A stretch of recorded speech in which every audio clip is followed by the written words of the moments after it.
2009. 2009னா நமக்கு இனப்படுகொலை ஞாபகம். ஆனால் இன்னொரு விஷயமும் நடந்தது இந்தியாவில்.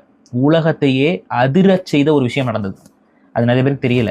அது திரும்ப பேச வேண்டிய கட்டாயத்துக்கு தள்ளப்படுறோம். வேற யாரும் கிடையாது, இதே வேக்சினேஷன். என்ன வேக்சினேஷன்? இதே HPV வேக்சினேஷன் பழங்குடி பெண்களுக்கு ஆந்திராவிலும் குஜராத்திலும் போடப்பட்டது.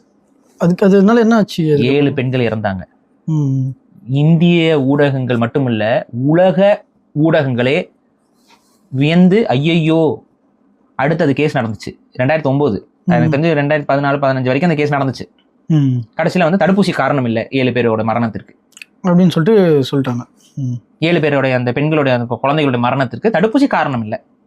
ஆனா அந்த தடுப்பூசி போடுறதுக்கு முன்னாடி முறையான பரிசோதனைகளும் முறையான அவங்களுக்கு அது ஒத்துக்கலையாங்கிறதெல்லாம் செய்யாம விட்டது சட்ட மீறல் சொல்லி தண்டனை கொடுக்கப்பட்டிருக்கு. ஆனா இப்போ இந்த மாதிரி பாத் அப்படிங்கிற ஒரு நிறுவனம் தான், ஒரு மருத்துவம் சார்ந்த நிறுவனம் தான் அதை வந்து இம்ப்ளிமெண்ட் பண்ணாங்க. ஆந்திராவிலையும் குஜராத்லையும், அங்க 2 இடத்துலையும் பழங்குடி பெண்களுக்கு தான் அதிகமா இது வந்து போடப்பட்டது. இதுக்கு பின்னாடி தான் வந்துட்டு உங்களுக்கு பில்கேட்ஸ் அண்ட் மிலண்டா ஃபவுண்டேஷன் வந்து அந்த பாத்துக்கு ஃபண்ட் பண்ணாங்க. அதனாலதான் பில்கேட்ஸ் அண்ட் மிலண்டா ஃபவுண்டேஷன் வந்து இந்த மாதிரி வேக்சினேஷன் டிரைவுக்கு வந்து வேக்சினேஷன் எக்ஸ்பெரிமெண்ட்டை வந்து இந்தியாவில் செஞ்சுக்கிட்டு இருக்காங்கன்னு சொல்ற ஒரு குற்றச்சாட்டு உலக அளவில் பில்கேட்ஸ் மேல விழுந்தது. நிறைய பேர் கேட்போம்ல, பில்கேட்ஸ் வந்து உலக அளவில் வந்து அது இந்தியாவில் வந்து பரிசோதனையிலேயே இந்தியர்களை பயன்படுத்தினாருன்னு சொல்லி ஒரு குற்றச்சாட்டு உலக அளவில் பேசப்பட்டதுக்கு காரணம் இந்த நிகழ்வு தான். 2009 நடந்த இந்த பிரச்சனை தான்.